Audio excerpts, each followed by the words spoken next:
Johann Trascher. Aujourd'hui, nous allons nous plonger dans une Allemagne en pleine Seconde Guerre mondiale et de l'histoire d'un homme qui a sauvé des milliers de déportés, de juifs des camps d'extermination. Cet homme s'appelait Felix Kersten.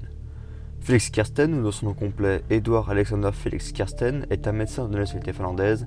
Il est né à Tartu en Estonie le 30 septembre 1898 et il est mort à Hamme en Allemagne le 16 avril 1960. De nationalité finlandaise, Kersten est dans une situation plutôt délicate. En effet, avec l'invasion de la Pologne le 1er septembre 1939 et celle de la Tchécoslovaquie le 15 mars 1939, amenant ainsi les déclarations de guerre de la France et de la Grande-Bretagne à l'encontre du Troisième Reich, Kersten peut actuellement partir combattre dans l'armée finlandaise en tant qu'officier de réserve, ce qu'il fera contre les soviétiques lors de la guerre d'hiver. Kersten est un médecin et un master incroyablement doué. En effet, il sort de précieuses formations et écoles de médecine et de massage à Helsinki, en Finlande, où il est diplômé en 1921. Pour perfectionner sa technique, Kersten se rend à Berlin où il fait la rencontre du docteur Ko, un médecin tibétain qui le forme. Après son entraînement entre 1922 et 1925, le docteur Ko quitte son élève et retourne au Tibet car Kersten, selon lui, est prêt.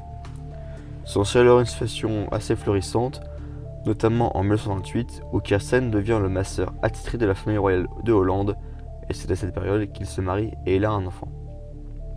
Mais la véritable blessure de Kersten commence en mars 1938 où le Reichsführer SS, qui n'est autre qu'Heinrich Himmler, le demande en tant que médecin. Refusant de s'occuper d'un nazi, Kersten refuse, mais un de ses amis, l'industriel allemand August Dienne, lui demande de le soigner et Kersten le soigne.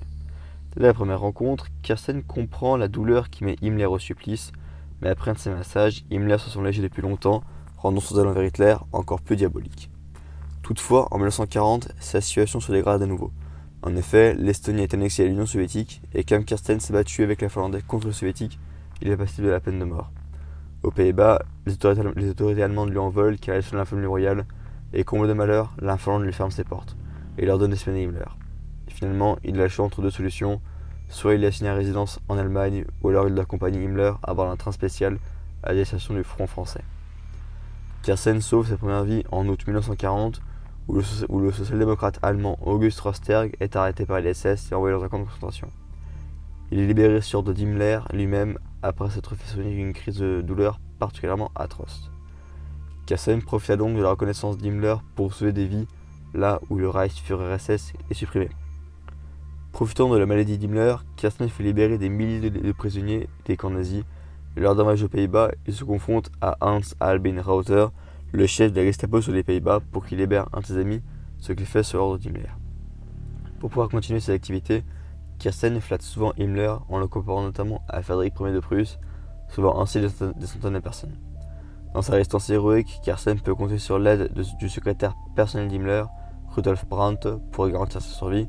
Walter Schellenberg et le général SS Gottlob Berger prennent le parti de Kersten contre le gouverneur allemand du protectorat de Bohême-Moravie, le très célèbre Reinhard Heydrich, qui pour l'anecdote sera le seul militaire nazi à mourir dans un attentat causé par des résistants, et son associé Ernst Kaltenbrunner.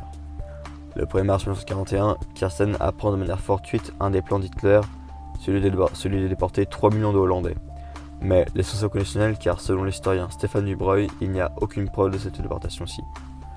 En décembre 1944, un des membres du complot pour tuer Hitler est supprimé et est pendu.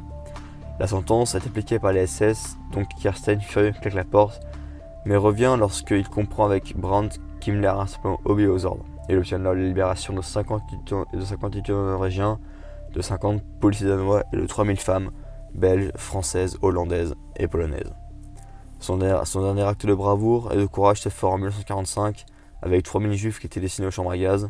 Or, il se trouvait que Kersten et la Suisse pouvaient accueillir ces 3000 juifs, alors que Kersten arrive donc à faire détourner le train vers la Suisse. Et perso, imagine pas le sentiment et le soulagement de voir à l'arrivée des religieux de la Croix-Rouge avec du chocolat et du café, c'est toujours mieux que de voir des SS armés avec des chiens. Toujours en 1945, l'armée allemande se prend branler sur tous les fronts, comme en Normandie ou encore à Anvers, et Hitler, dans sa folie meurtrière, avait ordonné la destruction des camps si une armée alliée se trouvait à moins de 8 km de ce camp-ci. Kersten arriva donc à faire signer à la main d'Himmler 4 directives qui sont: les camps ne seront pas dynamités, le drapeau blanc flottera à l'entrée des camps, plus un seul déporté ni juif ne mourra, et la Suède peut envoyer des colis à l'intention des déportés.